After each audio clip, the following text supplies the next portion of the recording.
Buenos días, jóvenes. El día de hoy vamos a continuar con el análisis de los tipos sociales que se encuentran reglamentados en el sistema jurídico mexicano. Hemos concluido ya con lo que es la sociedad de responsabilidad limitada y el día de hoy vamos a comenzar con lo que es la sociedad anónima. En principio, bueno, pues quizás es con el que nos encontramos un poco más relacionados, porque quizá puede llegar a ser el más común en cuanto al ejercicio práctico. Sin embargo, bueno, no necesariamente ha de ser este el que siempre se adecue o que mayormente se adecue a las necesidades de una empresa. Si bien es cierto, es el que en principio daba mejores garantías o una mayor protección al comerciante, a los socios, pues bueno, se han venido desarrollando otros tipos sociales que ya hemos analizado, que en atención a las necesidades de la naturaleza jurídica de la empresa que se pretende crear, pues podrán optarse por esto. En principio, bueno, es importante que sepamos que la sociedad anónima se va a componer por al menos dos socios en los que estos van a responder en forma exclusiva por el monto de sus aportaciones. Es decir, la sociedad anónima da la posibilidad de que todos y cada uno de los socios que la integren se encuentren protegidos en cuanto a sus patrimonios personales. Y esto en atención a los elementos que hemos venido analizando de las sociedades. ¿Qué quiere decir esto? Que el patrimonio que aporten o que se vea afectado como trasladado a la persona moral que se integre por una sociedad anónima va a ser aquel que única y exclusivamente responderá por las obligaciones que en su momento sean celebradas por la empresa. Esta es la primera protección que vamos a encontrar en cuanto a las sociedades anónimas. Entonces se integra por dos o más socios que van a responder única y exclusivamente por el monto de sus aportaciones. El nombre de las sociedades anónimas se va a poder integrar de manera libre y voluntaria por los socios y siempre y cuando quede establecido así en el contrato constitutivo. ¿Cuáles van a ser las únicas limitaciones? Pues que no sea contrario a la moral y el derecho y que no se encuentre ya registrado dicho nombre por otra sociedad dentro del sistema jurídico mexicano, con independencia del tipo social bajo el cual se encuentren reglamentadas. Esto bajo la idea de que no pueden existir sociedades que tengan un nombre similar o en grado de confusión a cualquier otra, ¿sí? Mucho menos, bueno, evidentemente, que tengan nombres iguales. Entonces se va a poder integrar libremente el nombre por común acuerdo de los socios y este deberá de ir seguido por las palabras sociedad anónima o bien por sus siglas SA. ¿Cómo se va a constituir una sociedad anónima? Pues por principio de cuentas, como ya habíamos señalado, se va a integrar por al menos dos socios, ¿sí? En el que cada uno de ellos deberá de suscribir al menos una acción, ¿sí? Es decir, para poder entender el mínimo necesario de individuos que deberán de comparecer a la integración de una sociedad anónima, debemos partir del supuesto de que existen al menos dos socios y que cada uno de estos será titular exclusivo de al menos una acción. ¿Por qué es importante señalar esta situación de que deban ser titulares exclusivos de al menos una acción? Porque después cuando veamos las características de las acciones vamos a poder vamos a analizar que las acciones son divisibles y que por ende permiten la copropiedad respecto de las mismas. Sin embargo, para ser parte de una sociedad anónima, al menos se deberá de ser titular en forma exclusiva de una acción. Respecto del resto de las acciones, se podrá tener titularidad compartida sin absolutamente ningún problema, pero en principio se deberá de tener la titularidad exclusiva de al menos una acción. Segundo, en el contrato social se va a tener que establecer el monto del capital social que va a integrar dicha sociedad anónima, ¿sí?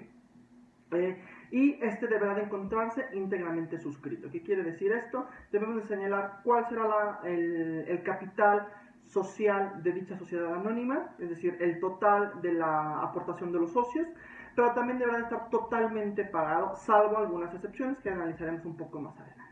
A eso se refiere con que el capital debe estar totalmente suscrito, que debe de encontrarse pagado por cada uno de los socios que integran o que forman parte de la sociedad anónima.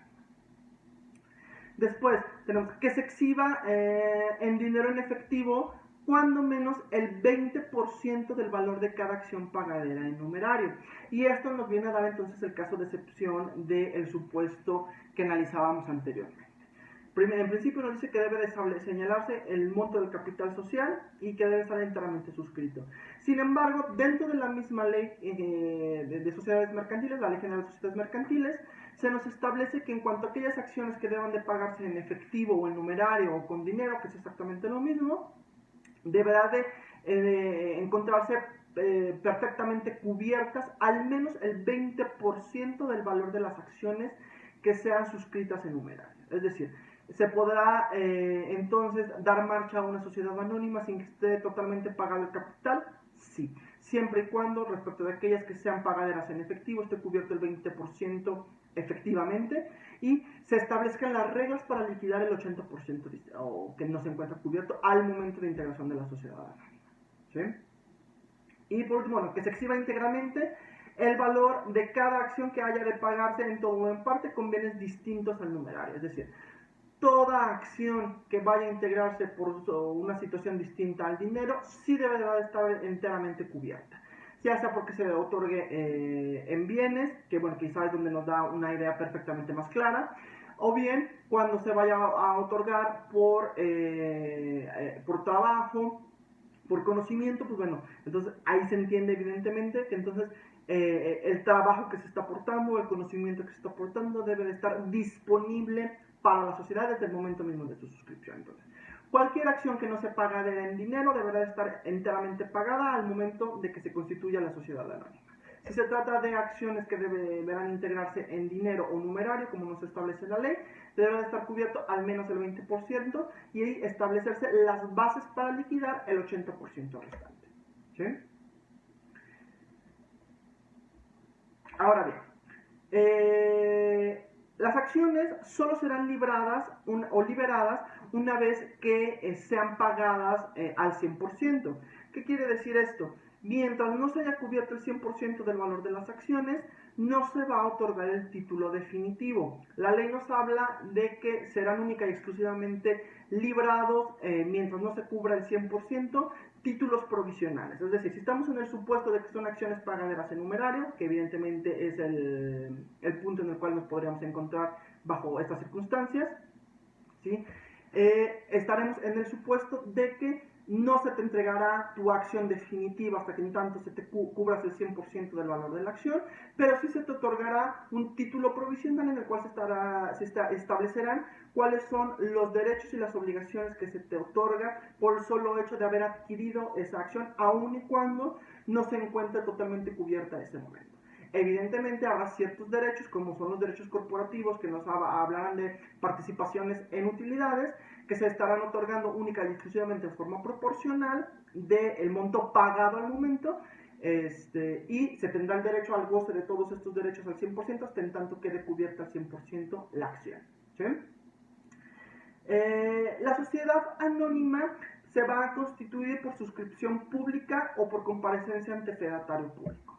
Por suscripción pública va a referir a aquellas sociedades anónimas bursátiles que no van a ser materia de estudio en este momento. Sin embargo, bueno, la Ley General de Sociedades Mercantiles no lo plantea y es por eso que considero importante que lo señalemos a manera de evitar cualquier tipo de confusión futura.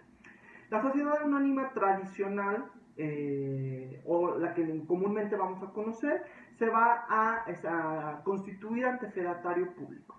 Y esta constitución va a requerir que se haga una comparecencia personal de todos y cada uno de los interesados, es decir, de los socios, ante dicho fedatario, para otorgar el contrato constitutivo, o lo que también se conoce como acta constitutiva. ¿Sí? ¿Qué elementos deberá de contener esta acta constitutiva o este contrato constitutivo que se va a otorgar ante el fedatario público? Aquí hago un paréntesis. Al hablar de fedatario público, debemos entender que la sociedad anónima puede otorgarse tanto ante un notario público como a un corredor público. Para efectos de la constitución de la sociedad, sus funciones son exactamente iguales. Evidentemente, bueno, el corredor público tiene una circunscripción por materia mercantil y únicamente podrá actuar en diligencias de naturaleza mercantil, que evidentemente nos da dicha naturaleza la constitución de una sociedad anónima, y las actuaciones de los notarios son mucho más amplias, que finalmente para el caso concreto no vienen al caso, pero que sí tienen facultades suficientes y bastantes para poder constituir una sociedad anónima. Aunque, reitero, sus operaciones no se encuentran limitadas única y exclusivamente a la materia mercantil como si fuera un corredor público. Pero finalmente, ante cualquiera de estos se puede otorgar una sociedad anónima o un contrato constitutivo. ¿Cuál es la diferencia? Pues básicamente el documento en el que va a obrar dicha constitución, ¿sí? Si la otorgamos ante un notario público, se les conoce como actas. Si las otorgamos ante un corredor público, se les conoce como pólizas, que sería quizá en este punto el elemento de distinción más importante, a manera de poder identificar los documentos en los cuales quedaría finalmente amparada la constitución de nuestra sociedad anónima. Ahora bien, retomando, ¿cuáles son los requisitos que deberá de contenerse o cuáles son los elementos que deberán de contenerse en esta acta constitutiva? Nos los plantea la Ley General de Sociedades Mercantiles de una forma muy clara y precisa. Y esto es, primero, la parte exhibida del capital social. Es decir, se debe de señalar cuál es el capital social que va a integrar la sociedad anónima, pero se debe establecer también con claridad cuál es el capital que se encuentra ya efectivamente exhibido al momento de la constitución de la sociedad. Es decir, si estamos en el supuesto en el que se está otorgando al menos el 20% que la ley nos exige, o un porcentaje distinto pero superior al 20%, deberá establecerse con toda claridad y precisión cuál es el monto del capital que se está exhibiendo, cuál será el monto del capital que estará pendiente de pago y evidentemente cuál será la forma de cubrir el mismo. Y reiterando, esto única y exclusivamente para el caso del capital que se aporte en numerario.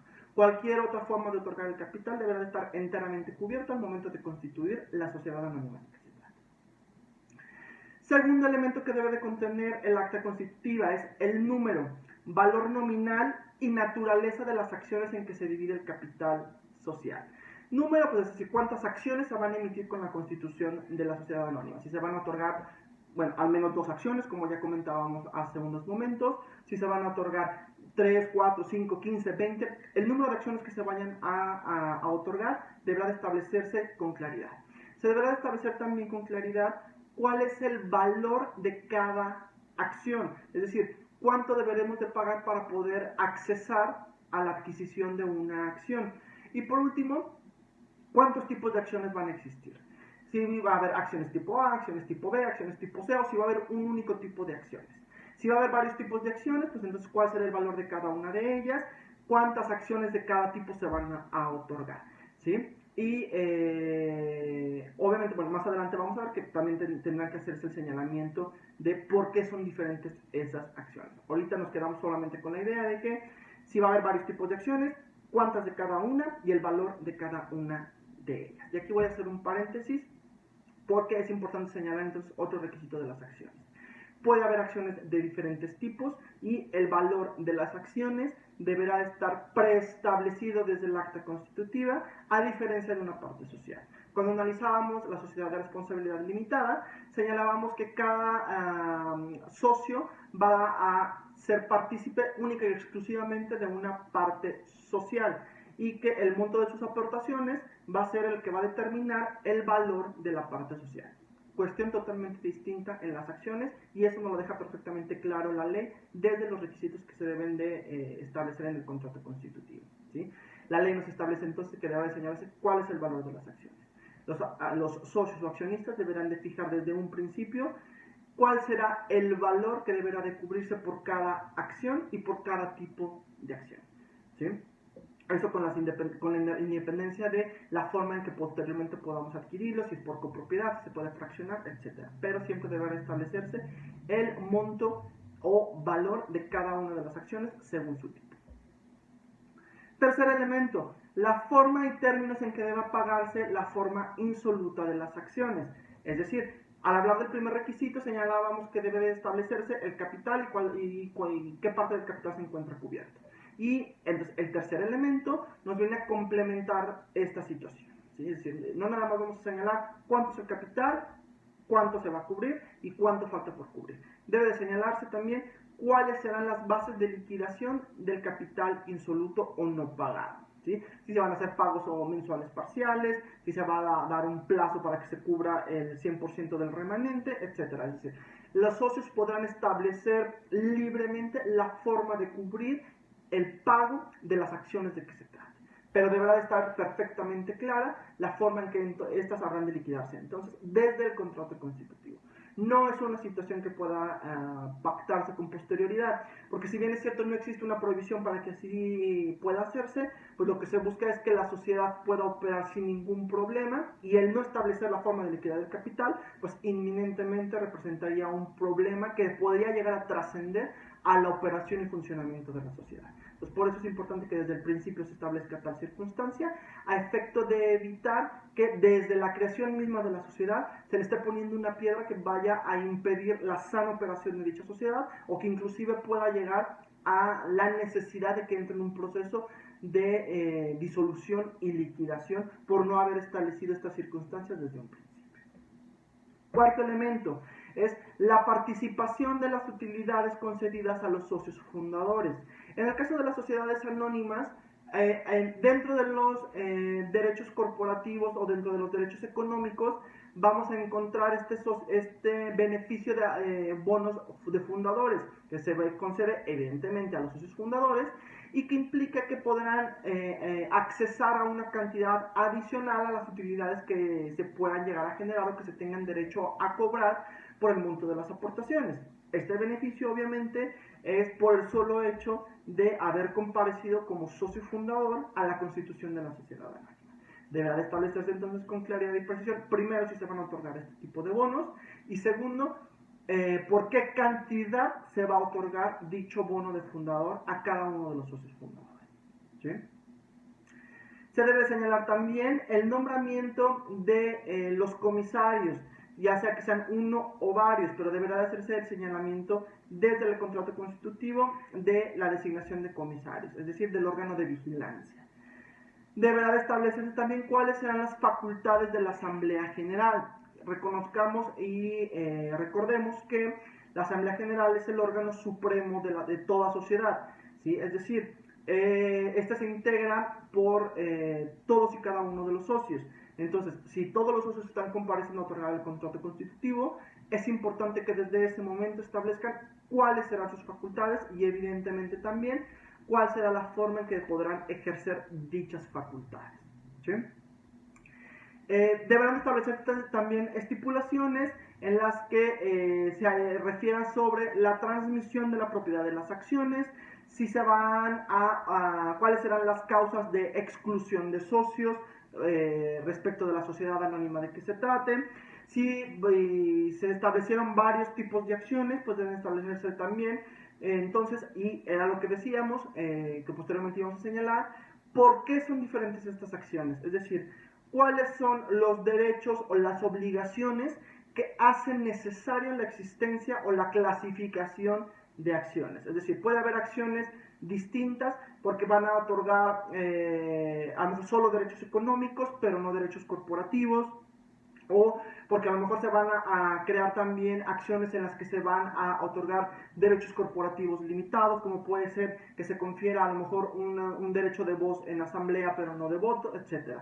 Todo este tipo de limitaciones podrán ser libremente pactadas por los socios al momento de otorgar el contrato constitutivo, pero sí es importante que quede perfectamente claro cuáles son entonces las diferencias que van a existir entre cada tipo de acción, a manera de poder entonces diferenciar por qué es necesario que existan varios tipos de acciones, ¿sí? Y cuáles son los derechos y las obligaciones que confiere cada una de ellas, para entonces, respecto de aquellos socios futuros e inclusive de los que están otorgando el contrato constitutivo, puedan saber con claridad y precisión qué pueden exigir de la sociedad y qué es lo que la sociedad les puede exigir a ellos. Entonces, todo esto debe establecerse con claridad y precisión desde el momento mismo del otorgamiento del contrato constitutivo por el cual se está creando la sociedad anónima respectiva. ¿Sí?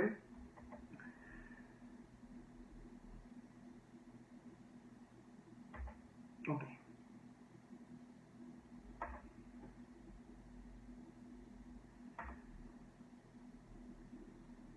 Entonces, estos son los requisitos que deberá de contener el contrato constitutivo. Obviamente, pues habrá muchas situaciones que deberán establecerse en el contrato constitutivo, ¿sí? Pero bueno, finalmente estas son las más importantes en cuanto a la sociedad anónima. Recuerden que cuando veíamos las generalidades de las sociedades, ya veíamos también otros elementos que deben de contenerse en el contrato constitutivo, que evidentemente entonces a la hora de sociedades anónimas deberemos entender que deberán de reunirse los elementos que analizamos respecto de la generalidad de las sociedades y adicionarle entonces también estos elementos que ahora nos establece la Ley General de Sociedades Mercantiles que deben de contenerse respecto de las sociedades anónimas.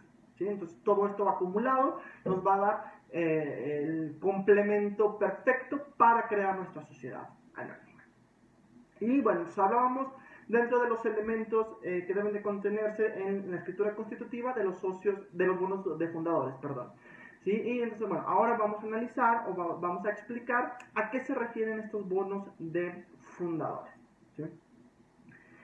Los bonos de fundadores, como ya lo comentábamos, bueno, son ese derecho o participación adicional que se va a conferir, como su nombre lo dice, a los socios que comparecen a otorgar el contrato constitutivo y que tendrán derecho a cobrarlos anualmente junto con sus utilidades.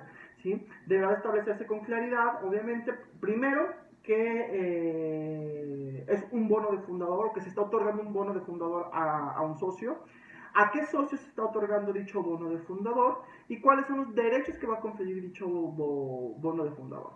¿A qué me refiero con esto? Es decir, cuál será la cantidad adicional que tendrán derecho a cobrar y por cuánto tiempo se tendrá dicho derecho de cobro. Es decir, un bono de fundador, si bien es cierto es un derecho económico adicional, este no va a subsistir durante toda la vida de la sociedad anónima. ¿Sí? Única y exclusivamente tendrá una vigencia temporal y deberá de establecerse con claridad cuál será ese periodo de vigencia desde el momento mismo del contrato constitutivo y deberá de señalarse obviamente también en el certificado en el cual se haga obrar dicho bono de fundador. La ley sí nos plantea con claridad que ese bono de fundador no podrá tener una vigencia superior a 10 años, pero entonces los socios podrán libremente convenir que pueda tener una vigencia menor. No podrán ir más allá de los 10 años que nos establece la ley, pero sí podrán establecer una vigencia menor. ¿Sí? Y bueno, obviamente otra situación que vamos a encontrar respecto de los bonos de fundadores es que no se podrá proceder al pago de los bonos de fundadores o del beneficio económico que otorgan dichos bonos de fundadores, sino hasta en tanto se haya cubierto por lo menos el 5% de los dividendos a favor de cada uno de los socios. Es decir, de la totalidad de los socios deberán de cubrirse primero al menos el 5% de los dividendos que hayan generado su aportación y hasta en tanto se tenga asegurada este 5% y se pueda determinar que puede pagarse dicho 5% a todos y cada uno de los socios, entonces podrá procederse a pagar el bono de fundador que corresponda. ¿Sí? Ok, otro tope que nos va a poner la ley en cuanto a los bonos de fundadores es que estos no podrán establecer, no podrán otorgar un derecho económico que exceda del 10% de las utilidades que se hayan generado durante el periodo de que se trate. Es decir, ¿sí? No podemos pretender establecer una cantidad exorbitante como pagadera por concepto de bono de fundador y que bajo ese concepto entonces se pretenda que la mayor parte de la aportación de las utilidades las adquiera quienes otorgaron el contrato constitutivo bajo un bono de fundador y que entonces no se pueda proceder a un reparto de utilidades. ¿Sí? Si bien es cierto, ya tenemos que se separa un 5%, pues evidentemente este 5% pues, es una cantidad mínima frente al total de los derechos económicos que pueden llegar a generarse por cada uno de los socios. Entonces es por eso que también el bono de fundador tendrá un tope en cuanto a la cantidad que podrá pagarse. ¿Sí? La cantidad exigible por concepto de bono de fundador no podrá exceder del 10% del monto de las utilidades del ejercicio de que se trata. ¿Claro hasta aquí? ¿Sí? Hoy, bueno, como ya lo comentábamos, obviamente para poder demostrar la existencia de un bono de fundador, pues se expedirán certificados a favor de los socios que tengan derecho a poseerlos, ¿sí? Estableciendo dicho carácter en el certificado respectivo, es decir, deberá de hacerse el señalamiento claro y preciso de si se trata de una acción, si se trata de un bono de fundador o de cualquier otra situación que pueda llegar a emanar dentro de una sociedad anónima, pero siempre deberá tenerse perfectamente claro. Entonces, en el certificado que se emita deberá de señalarse que es un bono de fundador y, como ya señalábamos, deberá de establecerse con claridad la periodicidad y el monto que se deberá de tener el derecho de cobro. También deberá de señalarse cuántos bonos de fundadores se otorgaron y estos deberán de ser seriados. ¿Qué quiere decir esto? ¿Sí? Que si hay 10 socios que comparecieron a otorgar el acta constitutiva, se emitirán 10 bonos de fundador y cada uno de estos irán seriados del 1 al 10 a manera de poder determinar con claridad la existencia de los mismos, y estos deberán de ser emitidos con carácter nominativo, es decir, deberá de señalarse con claridad y precisión quién es el socio beneficiado con dicho bono de fundador. Que si se pueden o no establecer derechos de cesión, eso será con independencia de la emisión original del título, ¿sí? Es decir, siempre deberá de establecerse con claridad quién es el socio que en principio tiene derecho a cobrar los mismos, ¿sí? Es decir, no podrá otorgarse un bono de fundador al portador, es decir, no podrá exigir o hacer exigibles los derechos económicos que de un bono de fundador emanen cualquier detentador de la misma. Única y exclusivamente podrá ejercerlos quien aparezca como titular en el bono de fundador o quien acredite tener derechos por alguna cesión respectiva y que se encuentre legalmente autorizada por la sociedad anónima. ¿Sí? Entonces, con base en esto, ¿cuáles son los requisitos o cuáles son los elementos que deberemos encontrar necesariamente en un bono de fundador? Pues primero es nombre, nacionalidad y domicilio del fundador, la expresión de ser un bono de fundador, la denominación, domicilio, duración, capital de la sociedad y fecha de constitución, el número ordinal del bono y la indicación del número total de los bonos emitidos, es decir, bajo el ejemplo que planteábamos, si hay 10 bonos y el mío es el 5, deberá de establecerse que es el 5 de 10. ¿Sí? La participación que corresponda al bono en las utilidades y el tiempo durante el cual deba de ser pagada, que ya lo habíamos precisado, y la firma autógrafa de los administradores que deben suscribir el documento conforme a los estatutos. ¿Sí? Si alguno de estos elementos no se encuentran contenidos en el bono del fundador, no podrá ser exigible el mismo. Necesariamente deberemos encontrar contenidos todos y cada uno de los elementos que nos exige la ley para poder hacer válidos los derechos en él conferidos. ¿Por qué es importante señalar también entonces el nombre de la sociedad que le emite? Pues porque evidentemente el bono de fundador es un título o un instrumento a cargo de dicha sociedad. ¿Estamos? Ahora bien, las acciones, ¿sí? Vamos a empezar a analizar algunos requisitos de las acciones y sobre todo algunas diferencias que vamos a encontrar de las acciones frente a las partes sociales que ya analizamos dentro de la sociedad de responsabilidad limitada, ¿sí? Las acciones en que se divide el capital social de una sociedad anónima estarán representadas necesariamente por títulos nominativos, que servirán para acreditar y transmitir la calidad y los derechos del socio. Es decir, deberá establecerse con claridad quién es el titular de la acción cuál es el valor de la acción. El título representativo de dicha acción deberá de transmitirse a favor del adquirente de la misma, ya sea porque fueron acciones emitidas directamente por la sociedad o porque se produjo una venta, una cesión o algún acto jurídico de transmisión de dominio de dicha acción a favor de una persona distinta al detentador original, ¿sí? Pero siempre deberá de ostentar el nuevo accionista la acción correspondiente respecto de la cual es titular. Aquí voy a hacer una aclaración adicional. La ley nos dice que para poder demostrar la calidad de socio deberá de ostentarse tanto la acción, entendida la acción como el instrumento o el documento en el cual se hace consignar la misma, pero también deberá de estar debidamente registrado en el libro de accionistas, dándole inclusive una importancia mayor al registro que se tenga en el libro de accionistas que al documento mismo en el cual se detente la acción correspondiente. ¿Sí? Las acciones serán de igual valor y conferirán iguales derechos.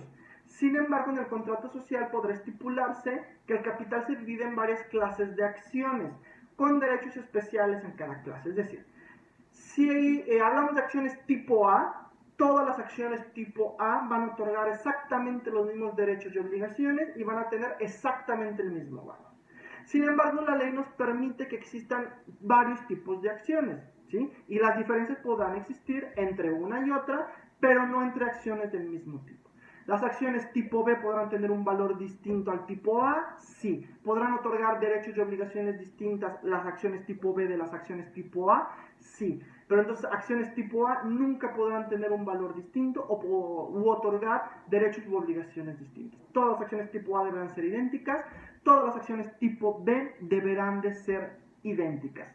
¿Sí? Cada acción, y aquí es muy importante que lo sepamos, cada acción va a otorgar un voto, ¿sí? Es decir, cada acción será igual a un voto en asamblea, ¿sí? Aquí, entonces, bueno, es consecuencia de que todas las acciones tengan exactamente el mismo valor. Cuando analizábamos la sociedad de responsabilidad limitada, veíamos que los socios tendrían un voto por cada 1,000 pesos que representara el valor de su parte social. En este caso no. Como son exactamente del mismo valor todas las acciones que sean del mismo tipo, entonces cada acción será representativa de un voto, ¿sí? Sin embargo, como ya analizábamos, al poder existir varios tipos de acciones, pueden existir entonces acciones que no otorguen voto, sí, sí pueden existir. Pero obviamente deberá de establecerse con claridad y precisión este tipo de limitaciones de derechos corporativos. Normalmente lo que jamás podremos encontrarnos es acciones que no otorguen derechos económicos, porque pues, entonces aquí ya se estaría rompiendo con la finalidad económica de adquirir ese carácter de socio. Entonces, ¿sí se pueden otorgar derechos corporativos distintos? Sí. Difícilmente encontraremos acciones que no otorguen derechos económicos. Sí puede haber acciones con derechos económicos distintos, pero difícilmente encontraremos acciones que no otorguen ningún derecho económico, porque volvemos a lo mismo, entonces estaríamos rompiendo con la esencia misma o ese fin personal que podría perseguir un accionista de incorporarse a una sociedad anónima. Quiero aquí hacer mucho énfasis entonces en los requisitos que vamos a tener en cuanto a las acciones, jóvenes. Las acciones son indivisibles, siempre y cuando no se tenga la titularidad de más de una acción. Es decir, para poder ser accionista de una sociedad anónima deberemos de ostentar, como ya habíamos analizado, la titularidad absoluta de al menos una acción. Si tenemos ya la titularidad de una acción, entonces el resto de las acciones sí permiten esa divisibilidad, sí permiten la adquisición entonces por copropiedad, ¿sí? Es decir, la acción va a valer exactamente lo mismo, pero si yo ya soy titular de una acción, puedo adquirir una segunda acción con algún otro socio en participaciones idénticas o en participaciones distintas. Es decir, a lo mejor yo puedo adquirir una acción total y el 30% de otra, y otro accionista puede adquirir una acción en su totalidad y el 70% de otra acción. Y como ya somos titulares del 100% de una acción, entonces sí podemos optar por la copropiedad de esa segunda acción, pero solo porque ya somos titulares del 100% de una acción. Entonces, las acciones son indivisibles en principio, pero si somos ya detentadores de una acción en forma absoluta, las demás sí podrán ser divisibles. Como ya señalábamos, entonces, el valor de las acciones se determinará desde el contrato constitutivo, a diferencia de lo que señalábamos ya de las partes sociales, ¿sí? Y bueno, entonces estos son elementos que debemos tener perfectamente en claros y que y que nos van a hacer una clara diferenciación de lo que es ser titular de una acción y lo que es ser titular de una parte social, ¿sí?